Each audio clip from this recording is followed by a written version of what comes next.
എൻ്റെ ഈശോയ്ക്കും കൃപാസനം പരിശുദ്ധ മാതാവിനും എൻ്റെ കോടാനുകോടി നന്ദി. എൻ്റെ പേര് സാൻഡ്ര സെബാസ്റ്റ്യൻ. കണ്ണൂർ ജില്ലയിലെ വാഴത്തോറമ്പ് ഇടവകയിൽ നിന്ന് വരുന്നു. ഞാനിപ്പോൾ UK നഴ്സായിട്ട് വർക്ക് ചെയ്യുകയാണ്. എൻ്റെ അമ്മയാണ് ഇവിടെ ഉടമ്പടി എടുത്തത്. 2020 ജനുവരി 24 അമ്മ ഇവിടെ ഉടമ്പടി എടുത്തത്. കൃപാസനം മാതാവ് വഴി എൻ്റെ ജീവിതത്തിലുണ്ടായ പ്രത്യേക വരങ്ങൾക്ക് സാക്ഷ്യം പറയാനാണ് ഞാനിവിടെ നിൽക്കുന്നത്. എൻ്റെ അമ്മ രണ്ടാമതായിട്ട് ഉടമ്പടി പുതുക്കിയപ്പോൾ അമ്മയുടെ നിയോഗമായിരുന്നു എൻ്റെ OET പരീക്ഷ.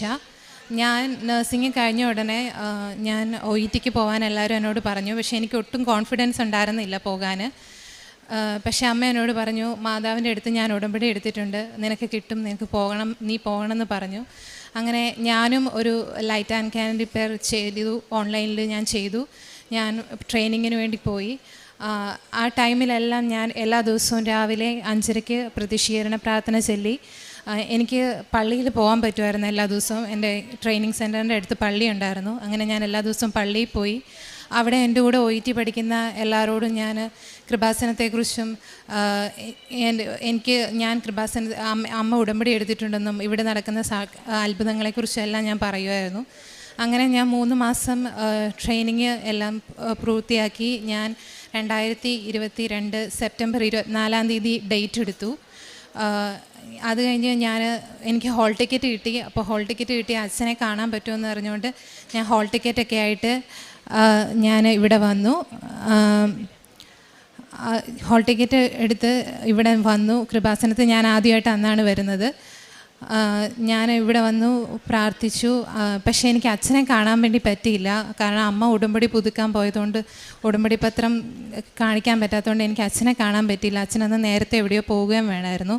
അപ്പോൾ എനിക്ക് ഭയങ്കര സങ്കടമായി. അതുമാത്രമല്ല, ഞാൻ 4 പെൻസിലുമായിട്ടാണ് വന്നത്. എനിക്ക് 4 മൊഡ്യൂളിന് യൂസ് ചെയ്യാൻ വേണ്ടിയിട്ട് 4 പെൻസിലായിട്ടാണ് ഞാൻ വന്നത്. അതിൻ്റെ 3 പെൻസിൽ എവിടെയോ നഷ്ടപ്പെട്ടു ഇവിടെ തന്നെ. ഞാൻ കുറേ തപ്പി, എനിക്ക് കിട്ടിയില്ല.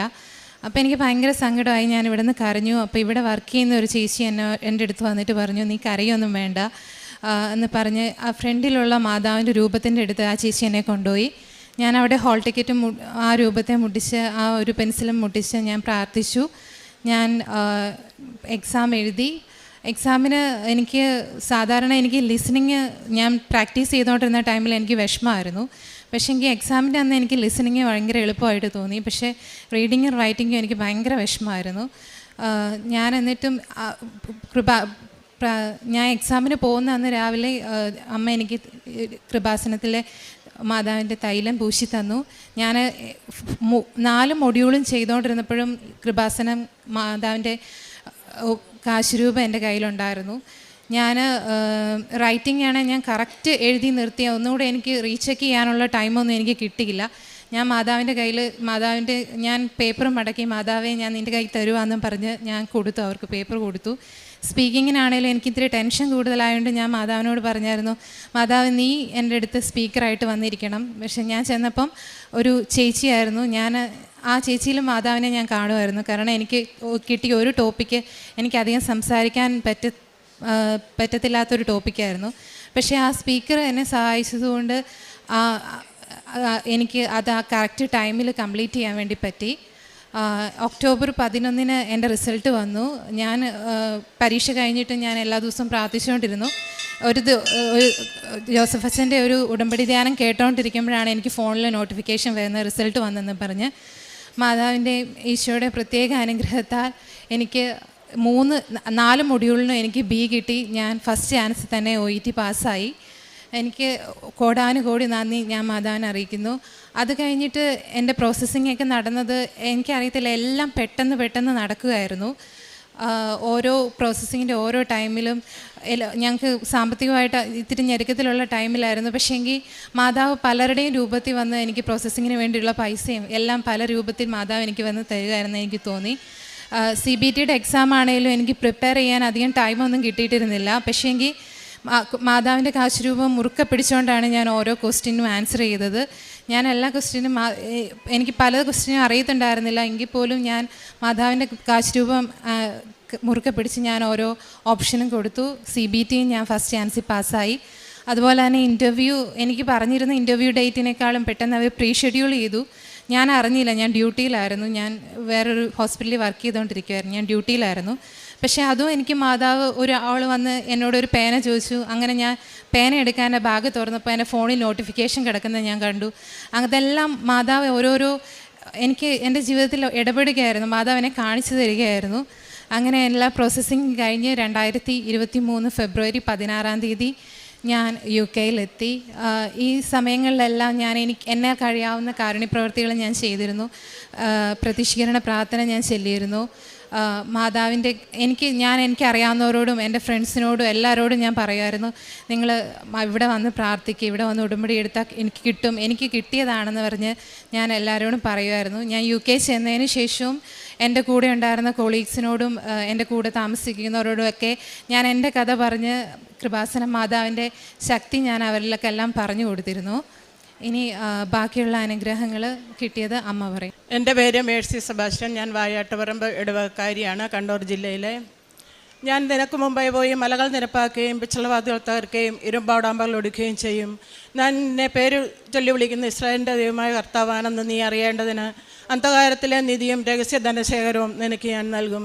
ഈ വചനം എപ്പോഴും ഉരുവിട്ടുകൊണ്ടായിരുന്നു ഞാൻ എല്ലാ ദിവസവും പ്രാർത്ഥിച്ചുകൊണ്ടിരുന്നത്. എൻ്റെ മക്കൾക്ക് വേണ്ടിയാണ് ഞാൻ ഇവിടെ വന്ന് ഉടമ്പടി എടുത്തത്. ഞങ്ങൾ സാമ്പത്തികമായിട്ട് വളരെ ബുദ്ധിമുട്ടി ജീവിച്ചിരുന്ന കാലത്ത് മക്കളെ പഠിപ്പിക്കാൻ വിട്ടു. സാമ്പത്തികമായ ഭയങ്കര ഞെരുക്കമായിരുന്നു. മൂത്ത മകൾ OIT പഠിച്ചു, അവൾ പാസ്സായി. അവളുടെ സാക്ഷ്യം അവൾ തന്നെ പറയുന്നതാണ്. ഇത് രണ്ടാമത്തെ മകളാണ്. രണ്ടാമത്തെ ഉടമ്പടിയിലാണ് ഈ രണ്ടാമത്തെ മകൾക്ക് വേണ്ടി ഞാൻ ഇവിടെ നിയോഗം വെച്ചത്. അവളും ഫസ്റ്റ് ചാൻസിൽ പാസ്സായി.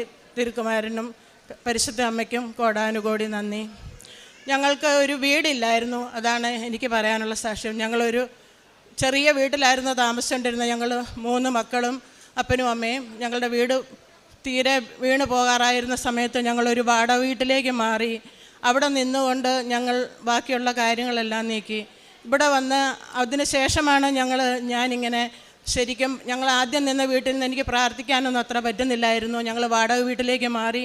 അവിടെ വന്ന് എനിക്ക് പ്രാർത്ഥിക്കാനുള്ള അനുഗ്രഹം കിട്ടി. ഞാനൊരു നിത്യാരാധന ചാപ്പലിൽ എല്ലാ ആദ്യ വെള്ളിയാഴ്ചയും പോയി 9 ദിവസം അവിടെ പോയി ജപമാല ചൊല്ലി ആരാധന കൂടി പ്രാർത്ഥിച്ചു. 9ാമത്തെ വെള്ളിയാഴ്ച ഞാൻ പുറത്തിറങ്ങുമ്പോൾ ഒരു ചേച്ചി എന്നോട് ചോദിച്ചു, കൃപാസനത്തിൽ പോയിട്ടുണ്ടോ, കൃപാസന മാതാവിനെ കുറിച്ച് അറിയാമോ എന്ന് ചോദിച്ചു. എനിക്കറിയത്തില്ലായിരുന്നു കൃപാസനത്തെക്കുറിച്ച്.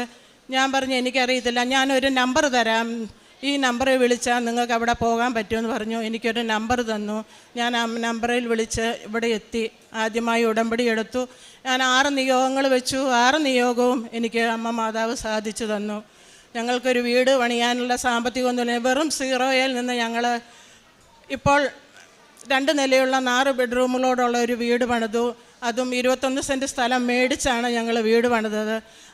അത് ഞങ്ങളുടെ ഒരു കഴിവ് കൊണ്ടുമല്ല, പരിശുദ്ധ അമ്മ ഞങ്ങളുടെ ജീവിതത്തിൽ ഇടപെട്ട് തിരുക്കുമാരൻ വഴി ഞങ്ങൾക്ക് തന്ന അനുഗ്രഹമാണ്. പിന്നെ ഞാൻ ഉടമ്പടി തൈലം ഉപയോഗിച്ച് എനിക്ക് രോഗസൗഖ്യമുണ്ടായി. എൻ്റെ ഭർത്താവിൻ്റെ തലയിൽ ഇങ്ങനെ പുറ്റ് പോലെ അരിമ്പാറ പോലെ ഇങ്ങനെ പൊങ്ങി നിൽക്കുമായിരുന്നു. ഉടമ്പടി തൈലം വിശ്വാസ പ്രമാണം ചൊല്ലി പ്രാർത്ഥിച്ച് തേച്ചതിൻ്റെ ഫലമായി ആ രോഗം പരിപൂർണമായി മാറി. അതുപോലെ തന്നെ എനിക്ക് 2023 ഒരു ആക്സിഡൻ്റ് ഉണ്ടായി. സ്കൂട്ടിയെ യാത്ര ചെയ്യുന്ന സമയത്ത് സ്കൂട്ടിയുടെ ടയർ പൊട്ടി ഞാൻ വഴിയിലേക്ക് വീണു. എൻ്റെ കാലിൻ്റെ മുട്ട് ചെന്നിടിച്ച് മുട്ട് ഫ്രാക്ചറായി. ഹോസ്പിറ്റലിൽ ചെന്ന് MRI എടുത്തപ്പോൾ അവർ പറഞ്ഞത് മുട്ടിന് ഓപ്പറേഷൻ ചെയ്യണം, അത് ഓപ്പറേഷൻ ചെയ്ത് നോക്കിയാലേ എന്തോരം ഉണ്ടെന്ന് അറിയത്തുള്ളൂ, അല്ല ചിലപ്പോൾ മുട്ട് മാറ്റി വെക്കേണ്ടി വരും എന്നൊക്കെ പറഞ്ഞു. ഞാൻ തിരിച്ചു വന്ന് അമ്മയുടെ ഉടമ്പടി തൈലം എടുത്ത് പുരട്ടി. അന്ന് എൻ്റെ കയ്യിൽ ഉടമ്പടി തൈലമില്ല, എൻ്റെ ഉടമ്പടി തൈലം തീർന്നു പോയായിരുന്നു. ഞാനൊരു വേറൊരു ചേച്ചിയോട് ഉടമ്പടി തൈലം മേടിച്ച് പുരട്ടി. ഞാൻ ഇത്രയേ പ്രാർത്ഥിച്ചുള്ളൂ, അമ്മയെ മാതാവേ പള്ളിയിൽ പോകാനും പള്ളിയിൽ ചെന്ന് മുട്ടേ നിന്ന് പ്രാർത്ഥിക്കാനും എനിക്ക് അനുഗ്രഹം തരണം. എൻ്റെ മുട്ടിൻ്റെ വേദന മാറ്റി തന്നാൽ ഞാൻ ഇവിടെ വന്ന് ജപമാല റാലിയിൽ പങ്കെടുത്തോളാമെന്ന് പറഞ്ഞു. എങ്ങനെയാണെന്ന് എനിക്കറിയത്തില്ല. പിന്നെ ഞാൻ മുട്ടിൻ്റെ ചികിത്സയ്ക്ക് വേണ്ടി എങ്ങും പോയില്ല. എനിക്കിപ്പോൾ ഒരു രഹസ്യം, മൊത്തം മുട്ടേ നിന്ന് ചെല്ലാൻ സാധിക്കുന്നുണ്ട്.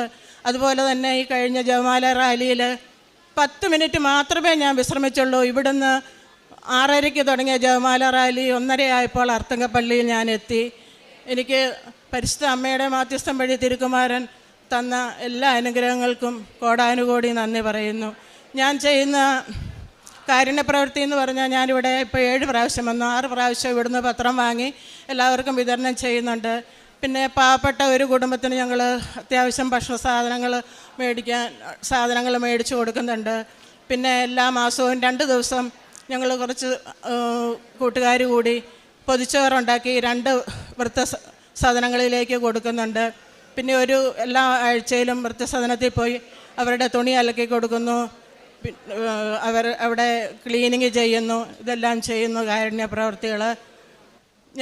എനിക്ക് ഈ ഉടമ്പടി എടുത്തതിന് ശേഷം എനിക്ക് വന്ന ഒരു മാറ്റം എന്ന് പറഞ്ഞാൽ ഒത്തിരി പ്രാർത്ഥിക്കാൻ എനിക്ക് പറ്റുന്നുണ്ട്.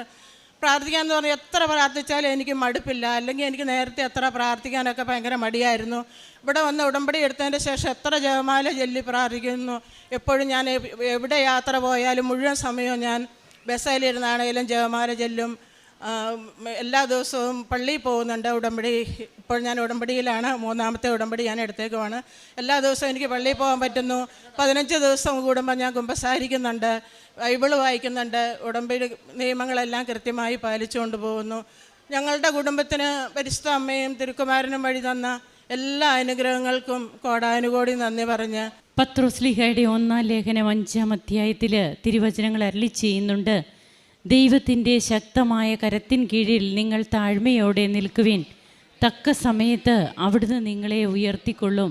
കർത്താവിൻ്റെ തക്ക സമയം അത് ഉടമ്പടിയുടെ അനുഭവമായിട്ട് ഓരോ കുടുംബത്തിലേക്കും കടന്നു വരുന്നതിൻ്റെ അനുഭവങ്ങളാണ് നമ്മുടെ മുൻപിൽ നാം കേട്ടുകൊണ്ടിരിക്കുന്ന അനുഭവ സാക്ഷ്യങ്ങൾ.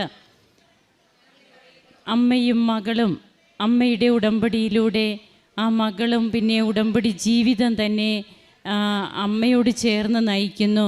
അങ്ങനെ തൻ്റെ OETയും അതിനോടനുബന്ധമായിട്ടുള്ള എക്സാം, അതിനുശേഷം താൻ UK പോകുന്നതും അവിടെ തനിക്ക് ജോലി ലഭിച്ചതും ഓരോ കാര്യത്തിലും ഉടമ്പടി എങ്ങനെയാണ്, അതായത് ഉടമ്പടി നേർച്ച വസ്തുക്കളൊക്കെ ഉപയോഗിച്ചു, ഉടമ്പടി കാശ് രൂപവും കൊണ്ടാണ് താൻ എല്ലാ കാര്യത്തിനും ഇറങ്ങിയത്.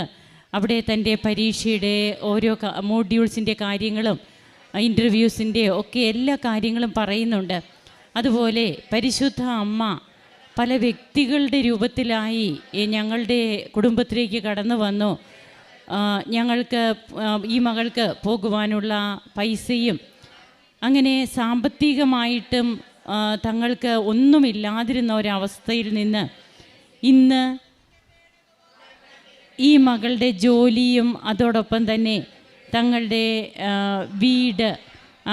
വീടും തങ്ങൾക്ക് അങ്ങനെ ഒരു നല്ല ഭവനം ഇല്ലാത്തതിൻ്റെ ബുദ്ധിമുട്ട്, അതിൽ നിന്നൊക്കെ 1 വർഷത്തിനുള്ളിൽ തന്നെ ഉടമ്പടി എടുത്തതിന് ശേഷം ഏറ്റവും ബെസ്റ്റായിട്ടുള്ള കാര്യങ്ങളാണ് തങ്ങളുടെ കുടുംബത്തിലേക്ക് പരിശുദ്ധ അമ്മയുടെ മധ്യസ്ഥതയിലൂടെ ഈശോ ചൊരിഞ്ഞിട്ടുള്ളത് എന്നുള്ളതാണ് ഈ കുടുംബം ഇവിടെ ഇപ്പോൾ സാക്ഷ്യപ്പെടുത്തുമ്പോൾ നമ്മോട് പറയുന്നത്.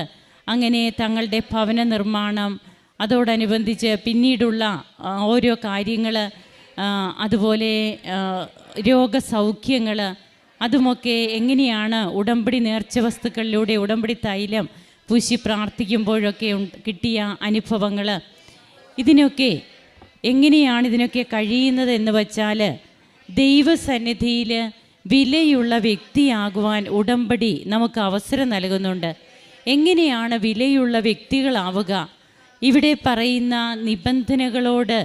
നിബന്ധനകളെല്ലാം അനുസരിച്ച് ആ നിബന്ധനകൾ പ്രകാരമുള്ള ഒരു ജീവിതം, തങ്ങൾക്ക് ചെയ്യാൻ പറ്റുന്ന എല്ലാ കാര്യങ്ങളും ചെയ്യുകയാണ് ഈ അമ്മ ഉടമ്പടി എടുത്തതിന് ശേഷം.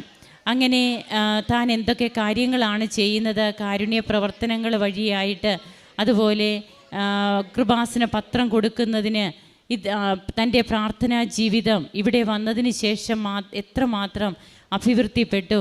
നാം ആരും പ്രാർത്ഥിക്കാത്ത വ്യക്തികളല്ല, എന്നാൽ ഉടമ്പടി എടുക്കുന്നതിലൂടെ പിന്നീട് നമുക്ക് കിട്ടുന്ന ആ ഒരു ആത്മീയമായിട്ടുള്ള ഒരു ഉണർവും ഒരു ബന്ധവും, അത് പിന്നെ നമ്മുടെ ജീവിതത്തിൽ നിന്ന് ഒരിക്കലും നമ്മെ കൈവിട്ടു പോകാത്ത രീതിയിൽ അത്രയേറെ നമുക്ക് ഹൃദിസ്ഥമാവുകയാണ് ആ കർത്താവിനോടുള്ള ബന്ധം. അങ്ങനെ ഇന്ന് കുടുംബം ഒന്നിച്ച് തൻ്റെ നിയോഗങ്ങളെല്ലാം സാധ്യമായി എന്ന് തന്നെയാണ് ഈ കുടുംബം ഇവിടെ സാക്ഷ്യപ്പെടുത്തുന്നത്. അപ്പോൾ ഈ ഒരു കുറച്ച് നിയോഗങ്ങൾ സാധിച്ചു എന്നുള്ളത് മാത്രമല്ല, ആത്മീയ ജീവിതത്തിലൂടെ ദൈവത്തിലേക്ക് കൂടുതൽ അടുക്കുവാൻ തങ്ങൾക്ക് എങ്ങനെ കഴിഞ്ഞു, തങ്ങളെ നോക്കുന്നവരൊക്കെ ഇന്ന് അത്ഭുതപ്പെടുകയാണ്, ഇതിവർക്ക് ഇന്ന് എങ്ങനെ സാധ്യമായി എന്ന്. നമുക്ക് നമ്മുടെ ജീവിതത്തിൽ കർത്താവിൻ്റെ തക്ക സമയത്തിന് നമ്മെ തന്നെ ക്ഷമയോടെ നിർത്താം. ദൈവത്തിൻ്റെ ശക്തമായ കരത്തിൻ കീഴിൽ താഴ്മയോടെ നിൽക്കുമ്പോഴാണ് നമുക്ക് തക്ക സമയത്ത് കർത്താവ് നമ്മെ ഉയർത്തുക. നാം തിരക്ക് പിടിച്ചിട്ട് കാര്യമില്ല, നിങ്ങൾ തിടുക്കം കൂട്ടേണ്ട എന്ന് തന്നെയാണ് തിരുവചനം നമ്മോട് അരുളി ചെയ്യുക.